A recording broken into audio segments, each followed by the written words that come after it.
নমস্কার বন্ধুরা, সকলকে আমার চ্যানেলে স্বাগত। আজ অর্থাৎ 18ই আগস্ট 2026 সুপ্রিম কোর্টে গত 5ই ফেব্রুয়ারি 2026 যে ডিএ মামলার ওপর রায় প্রদান করা হয়েছিল, সেই রায়ের ওপর ভিত্তি করে এখনও পর্যন্ত যে সমস্ত কর্মচারী বা পেনশনারেরা বকেয়া ডিএ এরিয়ার পাননি, সেই সংক্রান্ত মামলাটি সুপ্রিম কোর্টে শুনানির জন্য উঠতে চলেছে।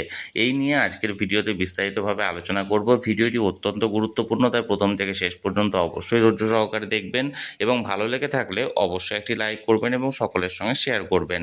আর সেই সাথে এই চ্যানেলে যদি প্রথমবার হয়ে থাকেন এই রকমের ইনফরমেটিভ ভিডিও আরও দেখার জন্য, যারা এখনও পর্যন্ত এই চ্যানেলটিকে সাবস্ক্রাইব করেননি তারা অবশ্যই চ্যানেলটিকে সাবস্ক্রাইব করে নিতে ভুলবেন না। তাহলে চলুন আমরা বিস্তারিত জেনে নিই। দেখুন, আমরা এখন সরাসরি সুপ্রিম কোর্টের ওয়েবসাইটে আছি। এখানে দেখুন ডায়েরি নাম্বার দেওয়া হয়েছে 21108/2026, the state of West Bengal versus confederation of state government employees West Bengal. এই ডায়েরিটা ফাইল হয়েছিল দেখুন 8ই এপ্রিল 2026 এবং এটা মডিফিকেশন অ্যাপ্লিকেশন হিসাবে রেজিস্টার্ড হয়েছিল। এবার এখানে প্রেজেন্ট বা লাস্ট লিস্টেড ওয়ানের জায়গায় দেখুন দেওয়া হয়েছে 18ই আগস্ট 2026। মানে কোন কোন বিচারপতিদের এজলাসে উঠতে চলেছে দেখুন আজকের ডেটে।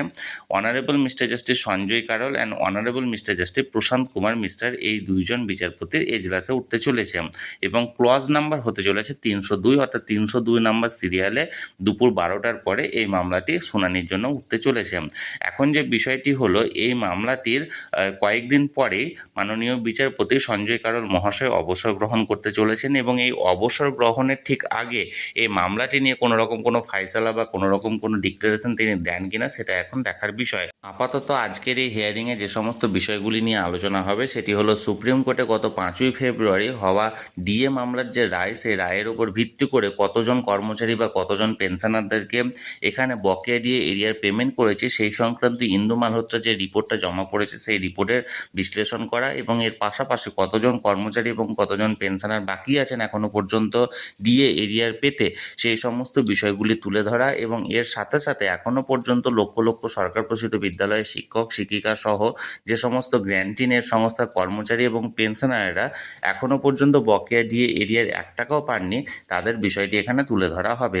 এখানে যে 4টি কর্মচারী সংগঠন আছে, অর্থাৎ সরকারি কর্মচারী পরিষদ, unity forum, confederation of state government employees এবং যেটা সংগ্রামী যৌথ মঞ্চ, প্রত্যেকটি কর্মী সংগঠনের তরফ থেকে আইনজীবীরা উপস্থিত থাকবেন। এখন দেখার বিষয় আজকে এই মামলাটি কখন ওঠে এবং ওঠার পর আজকে এই মামলাটির হিয়ারিংয়ে কী বলা হয় বা মাননীয় বিচারপতিদ্বয় কী বলেন। আমি সবসময় চোখ রেখেছি, যে কোনো আপডেট আসা মাত্রই তৎক্ষণাৎ সেটা আপনাদের সঙ্গে শেয়ার করে দেওয়া হবে। তাই যারা যারা এখনও পর্যন্ত চ্যানেলটির সঙ্গে যুক্ত নেই অবশ্যই চ্যানেলটিকে সাবস্ক্রাইব করে চ্যানেলটির সঙ্গে যুক্ত হয়ে যান। আর এই ভিডিওটি ভালো লেগে থাকলে অবশ্যই একটি লাইক করুন এবং সকলের সঙ্গে শেয়ার করুন।